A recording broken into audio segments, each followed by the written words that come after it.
Welcome back to the Deep Dive. Today we are taking on a really big figure in modern thought, Jacques Derrida.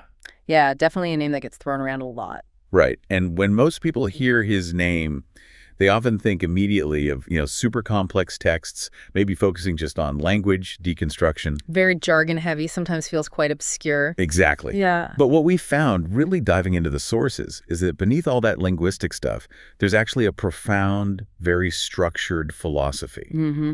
And it's centered on a core ethical problem, really. It's about how does the unique, singular human individual you survive, and maybe more importantly, maintain radical freedom when you're placed inside this massive, encompassing social structure. And that tension, that's really the engine driving his entire system, isn't it? It seems to be. Derrida's work, it's far from just some abstract academic exercise and, taking things apart. It's actually an intense, quite systematic investigation. Into what specifically? Into how the human being preserves their personal privacy, their distinct uniqueness, their fundamental freedom within the political and social constraints that, let's face it, society has to impose just to function. Okay, so that's our mission today then.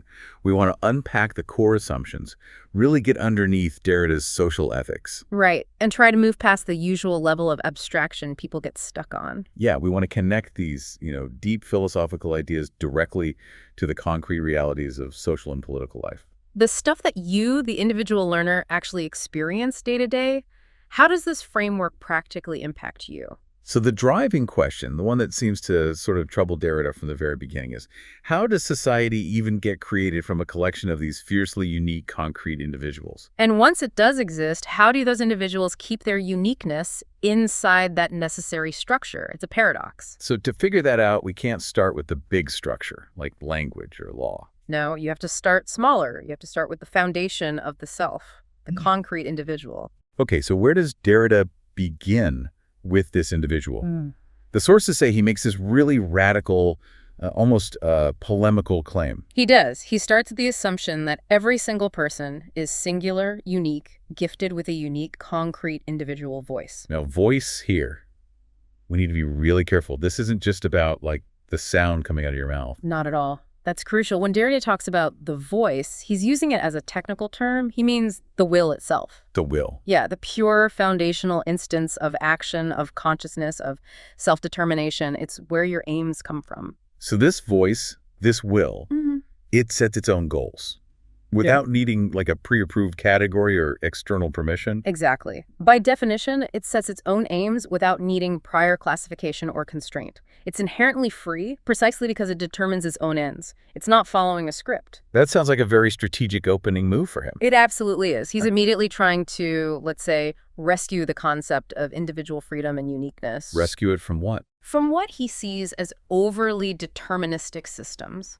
Think about traditional linguistics, for example, where the individual subject sometimes gets reduced to just being a passive product of sign systems that existed before them. Like grammar rules determining thought? Sort of, yeah. Or social structures dictating identity. Derrida wants to establish that foundational freedom before society even really enters the picture. He locks it in at the level of the individual will, the voice. Okay, now here's where the sources seem to get really detailed and pretty revolutionary in philosophical terms. The tradition, for centuries, privileged sight as the main way we get immediate knowledge. Right. Intuition. Right. Sight was seen as the primary intuitive sense. You see it, you know it, supposedly without mediation. But Derrida flips this completely. He replaces sight with the voice. Why? Well, he argues that when you analyze it rigorously, sight actually fails the test of immediate intuition. How so? Think about it. Sight is passive. It needs light to travel from an object to you, then your eye and brain process it. It always turns outwards. Creating separation. Exactly. It creates a separation, a distance between you, the observer, and the thing observed, and even between you and your own experience. Like, you can look at your hands, but you don't feel your essential self just by looking. It's mediated. Totally mediated. This separation introduces what he calls exteriority and, crucially, temporal delay.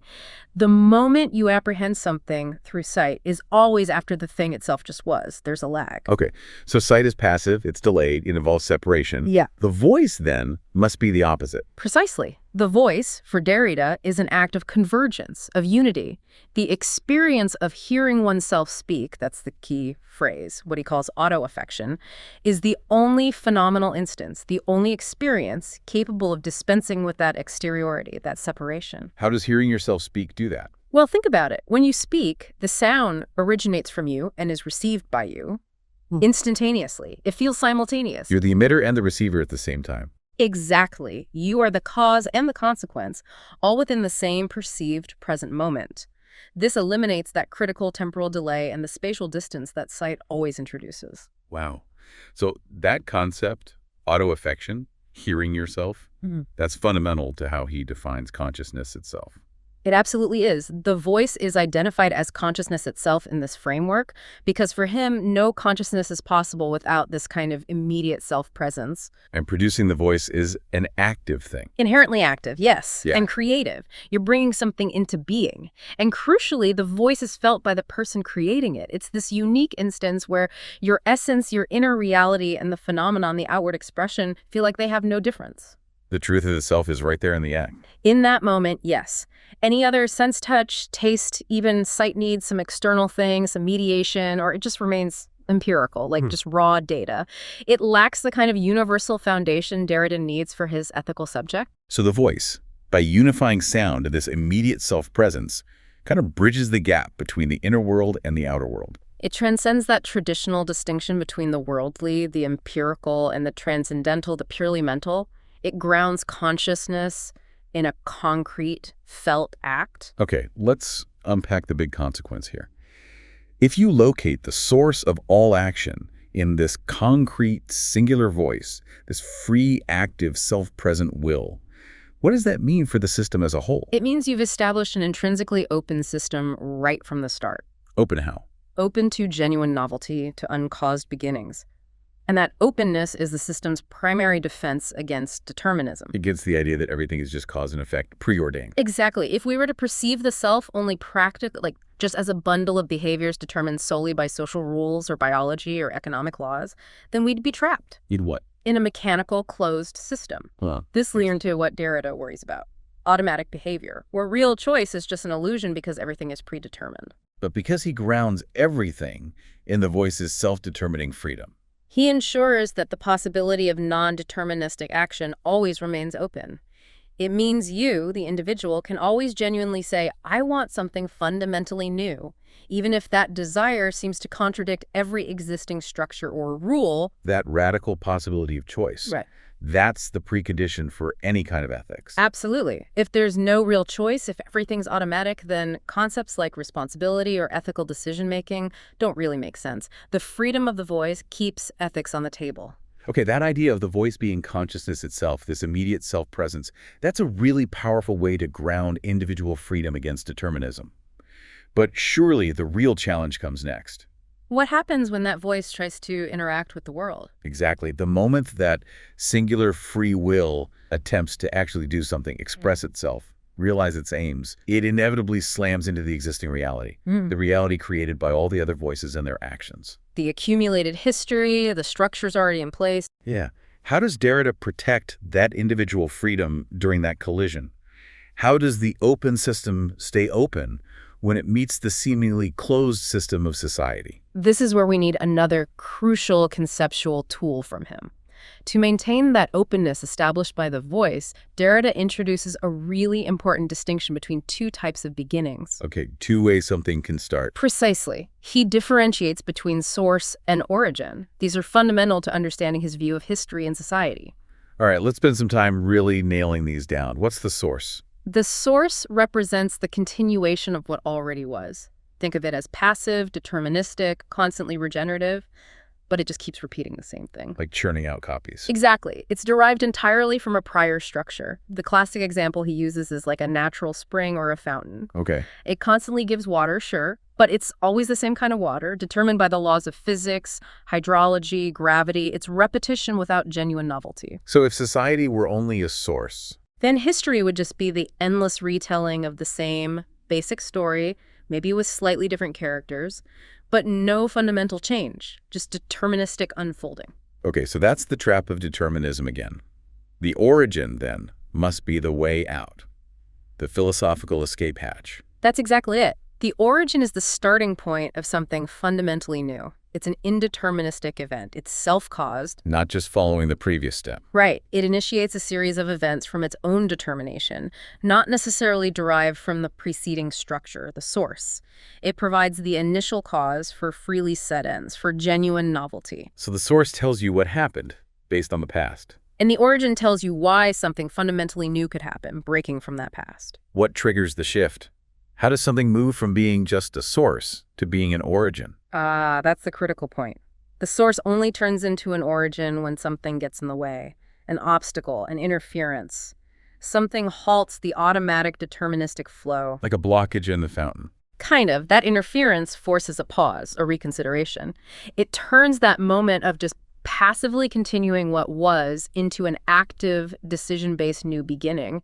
The obstacle creates the space for a choice, for the voice to assert itself indeterministically. Okay, I think I'm getting that distinction. So when our individual free voice, which is always potentially an origin, interacts with the world, its actions, its realized aims, the results of its choices, they accumulate. They build up this shared social world. Correct. And Derrida has a specific name for this resulting social expanse, this accumulation. He calls it writing. Writing. Like actual text, books and laws. Well, yes, that's part of it, but it's much broader. For Derrida, writing is the overall mechanism, the system through which the concrete individual voice interacts with the intersubjective sphere. So it includes laws, traditions, archives, institutions, even just shared understandings. Exactly. It's the realized ends of all those individual voices, accumulated and kind of fixed into systems. This writing is what allows the individual subject to appear, to experience their own presence within time. And it's what makes communication between subjects possible at all. Okay, so this writing, this social system, it must contain that fundamental tension we started with. It has to operate as both things simultaneously. It absolutely does. It has a double meaning, reflecting the origin-source distinction.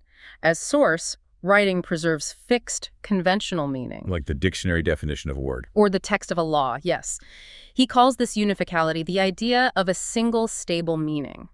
This is essential for communication, for transmitting knowledge, for social stability. A contract needs to mean the same thing tomorrow as it does today. That makes sense. Society needs that fixed point, that source function, just to operate. Right. But that very fixity, that unificality, is also the primary threat to individual freedom because it imposes a predetermined meaning onto new acts, potentially shutting down novelty. Okay, but if the voice is inherently free, then the act of writing itself, the act of trying to fix the voice's aim into this system, must also contain the seeds of its own disruption. It has to, and it does. As origin, writing also allows for new interpretations. It provides space for the individual voice to maneuver, to reinterpret, to find gaps. Because, Derrida argues, the original pure sense, the immediate self-presence of the voice, is inevitably lost, or, as he puts it, waned, the very moment it gets put into writing, the moment it's externalized and removed from that instantaneous auto-affection. So the act of recording it changes it. It introduces that gap, that necessary loss. And that loss, that space, allows for the possibility of reinterpretation, of finding new meaning. You give an example. Sure. Think about, say, the Supreme Court looking at a constitutional amendment written over 200 years ago. They treat that text as a source. It's the fixed law they have to work with. But their act of reinterpreting it, forced by completely new social contexts, new obstacles the original writers never imagined. That act of interpretation turns their interaction with the text into an origin. They create new meaning, new legal precedent. So writing is constantly caught between being a fixed source and a potential origin for new meaning. Society tries to freeze its rules. And to a deterministic source, yes. While individual living voices are constantly trying to break that system open, to use it as an origin for their own free aims. What happens when that individual freedom, that origin impulse, manifests in a way that's really profoundly disruptive to the fixed rules, to the source? Derrida looks at the extreme case here to make his point. He examines madness. Madness. How does that fit in? Well, madness in this specific context isn't just seen as like a biological illness or a complete lack of reason or silence. He frames it as an other method of behavior. A way of acting and speaking that fundamentally bursts out of the existing logical order, the established writing, the accepted source. So it's an extreme example of the voice realizing its own principle of freedom. Exactly. Acting completely outside accepted conventional behavior. It's not absence of meaning, but a different, non-systematized meaning. And its existence proves the fundamental point. That the individual voice is always, at least potentially, an origin. It's always capable of disrupting the predetermined path of the source, even if society labels that disruption madness because it can't assimilate it into the current system. So madness becomes, in a way, philosophical evidence for the inherent untamable freedom of the individual will. Precisely. And this behavior only gets labeled mad by the prevailing social consensus, the source, because it refuses to play by the established rules, the systematic framework. But for the person experiencing it, it's just their reality. For them, their behavior is the way things are. Their ability to employ this other method, a behavior that the current system of writing struggles to categorize or even understand, shows that every individual is fundamentally endowed with this constitutive freedom. The possibility of the origin of genuine newness is therefore guaranteed by the basic nature of the singular human voice. That's the bedrock guarantee against total determinism in his system. Okay, we have this constant tension then. The deterministic pull of the source, the fixed writing of society. Versus the indeterministic freedom of the origin, the individual voice pushing for novelty. So we need to address the mechanism that actually manages this perpetual tension, this back and forth. And this brings us, I think, to maybe Derrida's most famous, arguably most complex term, difference. Ah, yes, difference. It's definitely notorious, but it's absolutely core to how the whole system operates. You can't understand his ethics without grappling with it. So what is it, in simple terms, if that's even possible? Okay, let's try. Difference is the active gap. It's the underlying factor that makes delay, differing, change, and therefore history itself possible. An active gap? That sounds paradoxical. It is. It's meant to capture a paradox. Think of it as a sensed gap. It's a kind of sensible wholeness that is simultaneously neither just empty space nor a fixed object you can point to. Okay, keep going. It's the absolute origin of sense itself, the condition that allows meaning to happen at all. And yet, because it always involves delay and differing, it simultaneously means there can be no single, absolute, fixed origin of sense in general. Wait. That sounds like a flat contradiction. Mm-hmm. How can it be the absolute origin of sense, but also mean there is no absolute origin of sense? Okay, this is the paradox the term is built to hold. Think of difference as the condition of possibility for meaning. Let's use an analogy he employs. The trace. The trace. Imagine a footprint in the sand. That mark, the footprint, is the trace. It's the remaining effect of something, the foot, that is no longer present. Okay, I see that. Sense, meaning, works the same way for Derrida. It's only possible because the original self-present voice, that immediate moment of utter affection, is deferred, delayed in time, and differed, made different, put into the system of writing in the very act of communication or signification. So difference, the name for that act of deferring and differing. Exactly. Difference is the active process of deferral and differentiation that leaves the mark, the trace, like the footprint or the word on the page or the social convention. The trace is the result of sense being created. Right. But difference, the mechanism itself, guarantees that the original pure sense is always already lost the moment it's created, because the mechanism requires that delay, that separation from the immediate voice. So while sense exists, we have the trace, the meaning, the footprint, its connection back to some absolute unchanging origin or source is simultaneously undermined by the very process difference that created it. You got it. That's the tension difference holds. It enables meaning while simultaneously ensuring meaning is never fully present or fixed. It keeps the system open. Okay, if difference is this fundamental active gap that creates sense through deferral and difference, how does this radically redefine our usual understanding of time and space? We tend to think of them as objective containers, right? Totally. We think of them as a neutral grid. But in Derrida's framework, that idea of abstract, objective, homogeneous time and space gets shattered. So what are they instead? They become qualitative actions. They originate from the voice, from the will, as the center. They aren't passive containers. They are actively produced by intention and action. Can you give an example? Space is a qualitative action. Sure. Think about how you organize your living space, where you put your desk, where you build your home, how you map out a city. These aren't indifferent acts within a pre-existing grid.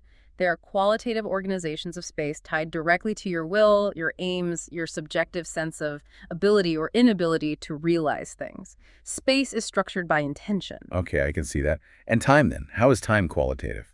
Time gets fundamentally linked to space specifically, to that sphere of accumulated meaning, the writing, the accumulation of meanings, of interpretations, of traces from various voices, reading and rereading.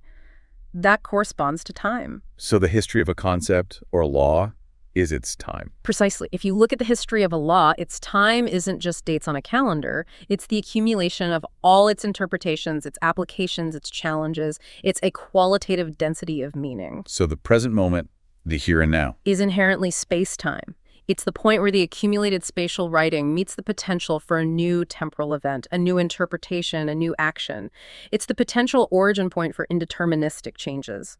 Derrida pulls time away from being just an external measure and roots it firmly in consciousness, tied to changes driven by will and intention. Okay, if the fundamental structures we perceive, time and space, are actually subjective, qualitative acts tied to the will, then the reality we inhabit must also be fundamental, subjective in this view. It is.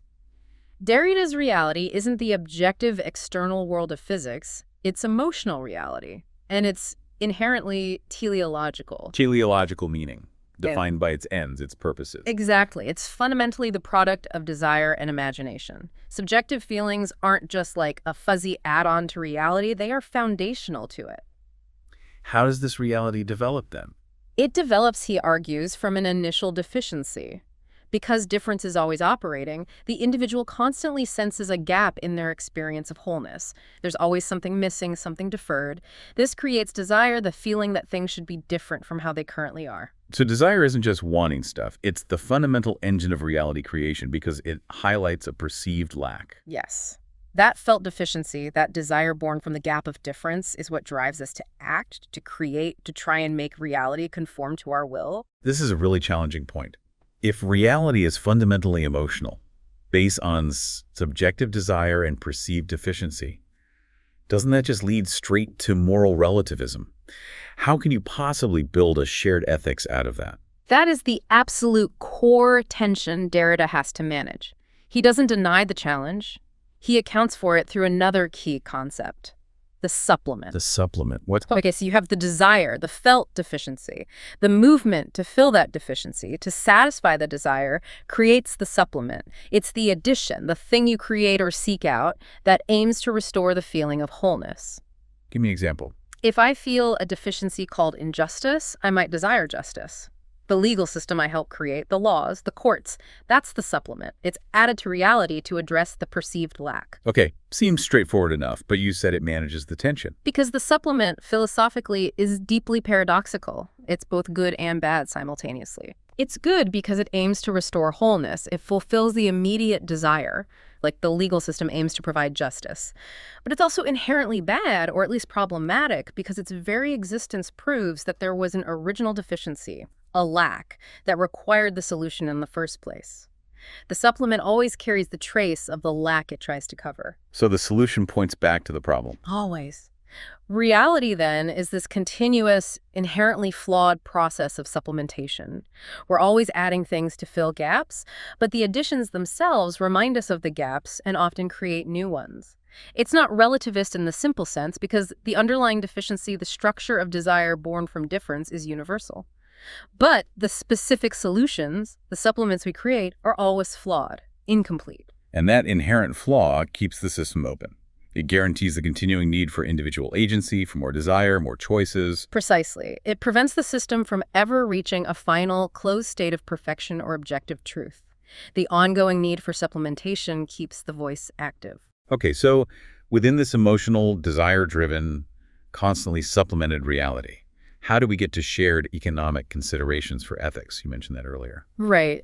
Derrida's ethics do rely on what he terms economic considerations, a kind of balancing, a calculation of profit and loss. But and this is crucial, these cannot be purely intellectual or quantitatively measured. Why not? Because quality, the felt experience, the sensed presence, the subjective reality of the voice cannot be quantified or systematically compared across different individuals. My feeling of justice isn't measurable against yours in units. So what kind of economic balance is it? It's a balance between two fundamental contradictory tendencies that are always active in the social expanse in writing. These are need versus desire. Need versus desire. Let's break that down based on how the sources frame it, particularly that north-south distinction he makes. Okay. Need generally entails work, necessity, determinism. It's about survival, material constraints. He suggests this is often prioritized in what he metaphorically calls northern societies, maybe colder climates, environments where manipulating the physical world for survival is paramount. This emphasizes production, fixed processes, practical solutions. It reinforces the source. Okay, need aligns with the source, with determinism. Largely, yes. Desire, conversely, represents the freedom to set aims, the teleological impulse, imagination. He links this more to southern societies, perhaps environments where basic survival is less consuming, allowing more space for this free setting of aims before practical necessity dictates everything. Desire opens up the origin. So the economy is about how a society or an individual balances these two. Yeah. When need comes first, work precedes change, reinforcing the status quo, the source. Right. And when desire comes first, the free setting of aims precedes the work, opening up the possibility for fundamental change, for the origin. And within this subjective, emotional need-desire balancing act, good and bad are defined purely from the individual's perspective. Strictly in terms of their own aims, yes. Good is whatever advances the individual voice's freely set aims.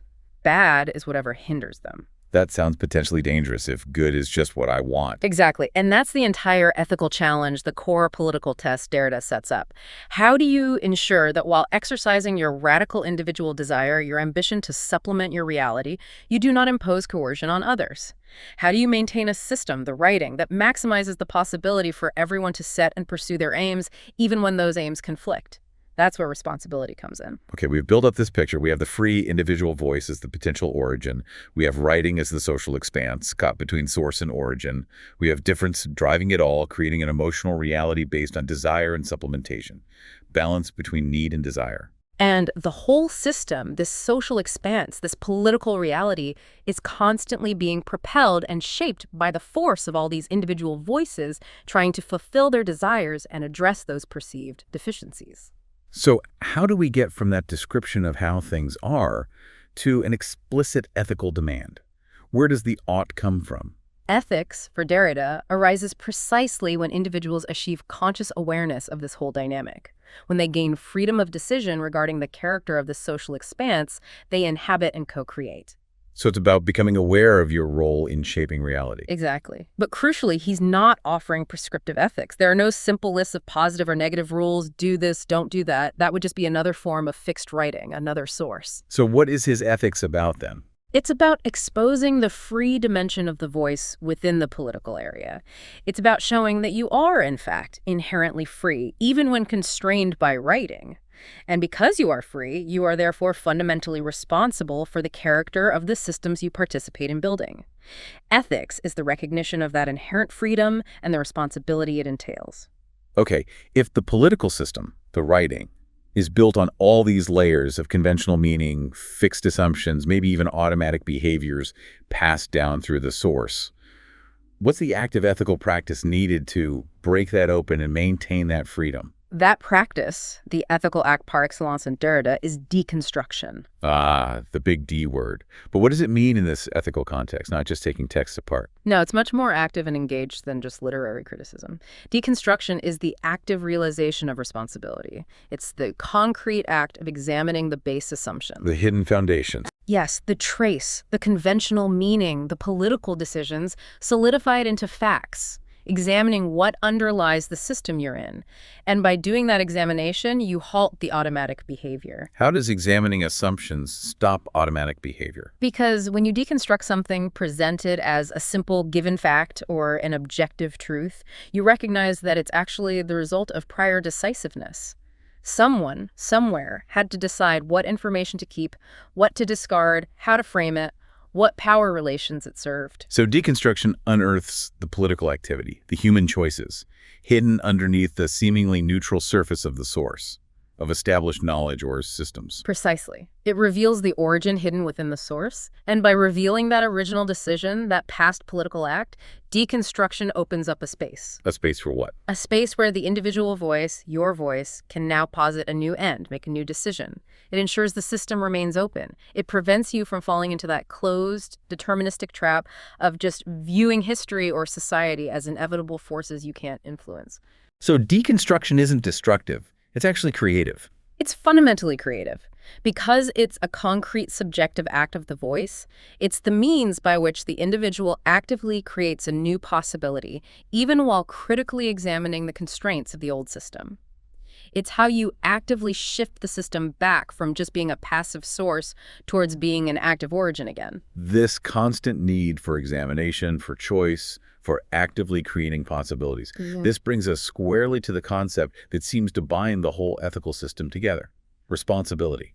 Absolutely. Responsibility is the indispensable ethical link. It's the core demand. What does it mean specifically here? It means the individual is recognized as being responsible for the character of the social systems established for the nature of the writing. You are co-responsible for ensuring that those systems, as much as possible, allow for the free setting and realization of aims for all members, not just yourself. And this responsibility is based on seeing things differently. It's predicated on realizing that life events, social structures, historical developments, they are primarily the result of accumulated human actions and decisions, not inevitable outcomes or decrees from some higher power or abstract force like history or the market. That is a really profound implication for what counts as a decision. You mentioned earlier, if it's predictable, it's not really a choice. Exactly. A true decision, for Derrida, must, by definition, be one whose nature, whose outcome, cannot be determined in advance. If a rule or a calculation or a computer could tell you definitively what the right thing to do is, based on existing data, then it wouldn't be a decision, it would just be applying the formula. Automatic behavior. Correct. Responsibility arises from the recognition that you are required to decide precisely because the true nature of event, the future, is not predetermined. You have to leap into the unknown, ethically speaking. So responsibility isn't just about consequences. It's about acknowledging the necessity of making undetermined choices. Yes. Perceiving events this way is key to avoiding the passive illusion that we're just carried along by forces beyond our control, the illusion that we aren't required to actively choose or shape things.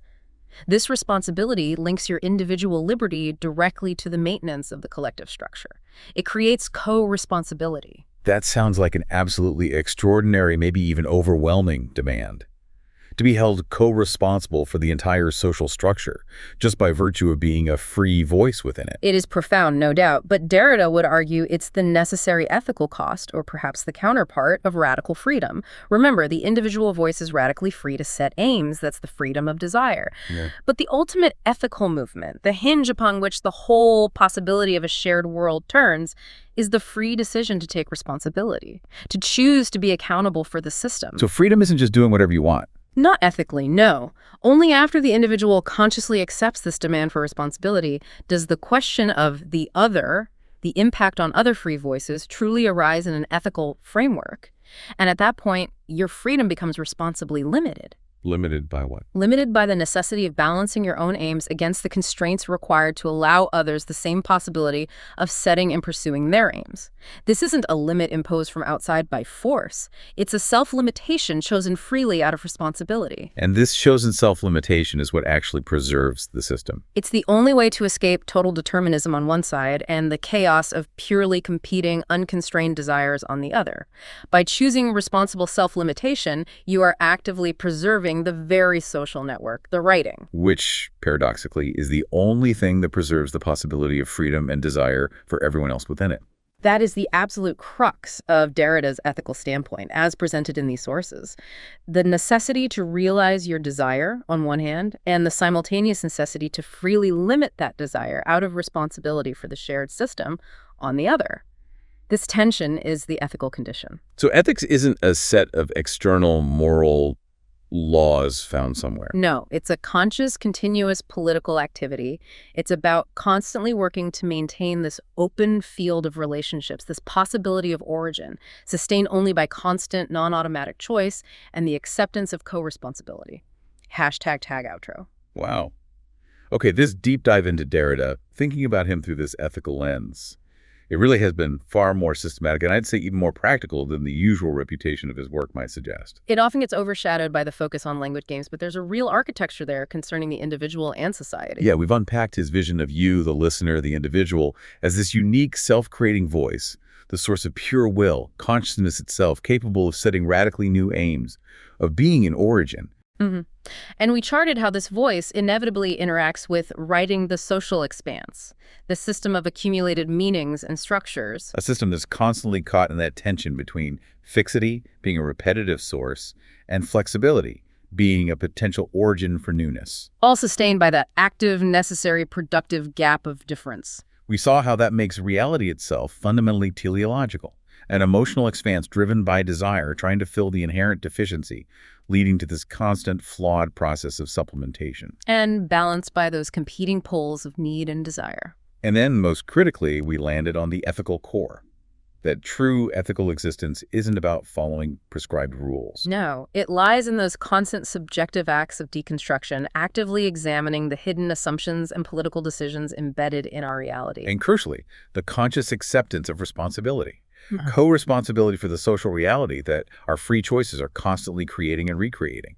It really reveals a profound fragility maybe at the heart of our political systems. I think it does. He shows that society is inherently built on this central, maybe unavoidable contradiction. Your own profound individual freedom, that radical, unique ability you have to desire what is not yet real, to be an origin that freedom is only truly preserved. When you freely choose to bear the collective responsibility for the very socio-political system, the writing, that constantly threatens to extinguish that individual freedom by imposing fixed automatic meaning, by reducing everything to a source. That tension. It really does feel like the perpetual challenge of human existence, of history, which leads us perfectly into our final provocative thought for you, the listener, to consider. If Derrida is right, if he demands that you perceive every shared assumption, every social structure, every given fact, not as natural or inevitable, but as the result of past political decisions, past acts of will, now solidified into your writing, then the question becomes, how does your everyday action right now, in the choices you make, the way you interpret things, your refusal of automatic behavior, your constant rereading and questioning of the systems you inhabit, how does that contribute to making society an origin, keeping it open to new possibilities? As opposed to just letting it function as a source, right, merely repeating the inherited deterministic patterns of the past. That conscious, non-automatic choice, that active engagement with the writing around you, that in Derrida's view is the true beginning and the ongoing practice of ethical life. A truly powerful and demanding thought to mull on. Thank you for joining us on this deep dive.